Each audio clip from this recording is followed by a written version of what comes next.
নমস্কার সুপ্রিয় দর্শক, আপনারা দেখছেন আজকের আবহাওয়ার সর্বশেষ খবর। আজ আমরা বিস্তারিতভাবে জেনে নেব পশ্চিমবঙ্গের বিভিন্ন জেলার আবহাওয়ার পরিস্থিতি, কোথায় বৃষ্টির সম্ভাবনা রয়েছে, কোথায় বজ্রপাতের আশঙ্কা রয়েছে এবং আগামী 24 থেকে 48 ঘন্টায় আবহাওয়া কেমন থাকতে পারে। সকাল থেকে পশ্চিমবঙ্গের বিভিন্ন জেলায় আকাশে মেঘ ও রোদের লুকোচুরি দেখা যাচ্ছে। অনেক এলাকায় বাতাসের আর্দ্রতার পরিমাণ বেশি থাকায় গরম ও অস্বস্তি অনুভূত হচ্ছে। বিশেষ করে দক্ষিণবঙ্গের জেলাগুলিতে ভ্যাপসা গরমের প্রভাব বেশি লক্ষ্য করা যাচ্ছে। তবে দুপুরের পর আবহাওয়ার পরিবর্তন হতে পারে বলে পূর্বাভাস জানানো হয়েছে। আবহাওয়াবিদদের মতে বঙ্গোপসাগর থেকে প্রচুর পরিমাণে জলীয় বাষ্প রাজ্যের দিকে প্রবেশ করেছে।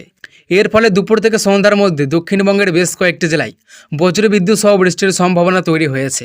কিছু এলাকায় দমকা হাওয়ার গতিবেগ ঘন্টায় 30 থেকে 50 কিলোমিটার পর্যন্ত পৌঁছাতে পারে।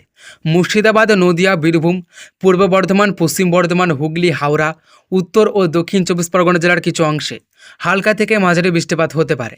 কোথাও কোথাও অল্প সময়ের জন্য ভারী বৃষ্টিও দেখা যেতে পারে। তাই যারা বাইরে বেরোবেন অবশ্যই ছাতা বা রেনকোট সঙ্গে রাখার চেষ্টা করুন। কলকাতা ও পার্শ্ববর্তী এলাকায় আকাশ আংশিক মেঘলা থাকতে পারে। দিনের বেলায় গরম অনুভূত হলেও বিকেল বা সন্ধ্যার দিকে বিক্ষিপ্ত বৃষ্টির সম্ভাবনা রয়েছে।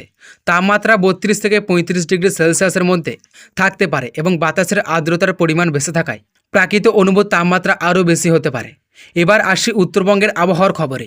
দার্জিলিং, কালিম্পং, জলপাইগুড়ি, আলিপুরদুয়ার এবং কোচবিহার জেলায় বৃষ্টির সম্ভাবনা তুলনামূলকভাবে বেশি। কিছু এলাকায় মাঝারি থেকে ভারী বৃষ্টিপাত হতে পারে। পাহাড়ি এলাকায় কুয়াশা এবং মেঘের কারণে দৃশ্যমানতা কমে যেতে পারে। তাই পর্যটক ও যাত্রীদের সতর্ক থাকার পরামর্শ দেওয়া হয়েছে।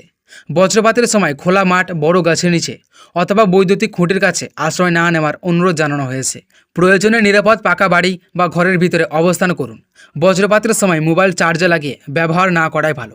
কৃষকদের জন্য গুরুত্বপূর্ণ পরামর্শ রয়েছে। যেসব এলাকায় বৃষ্টির সম্ভাবনা রয়েছে সেখানে ফসল ও কৃষি জমির দিকে বিশেষ নজর রাখুন। অতিরিক্ত জল জমলে দ্রুত নিষ্কাশনের ব্যবস্থা করুন। পাশাপাশি বজ্রঝড়ের সময় খোলা মাঠে কাজ করা থেকে বিরত থাকুন। সব মিলিয়ে আগামী 24 ঘন্টায় পশ্চিমবঙ্গের বিভিন্ন জেলায় বৃষ্টি, বজ্রবিদ্যুৎ এবং দমকা হাওয়ার সম্ভাবনা রয়েছে। আবহাওয়ার পরিস্থিতি দ্রুত পরিবর্তন হতে পারে, তাই সর্বশেষ আপডেটের দিকে নজর রাখুন। আজকের আবহাওয়া এই বিশেষ প্রতিবেদন এতটুকুই। আবারও দেখা হবে নতুন কোনো আবহাওয়ার প্রতিবেদনে।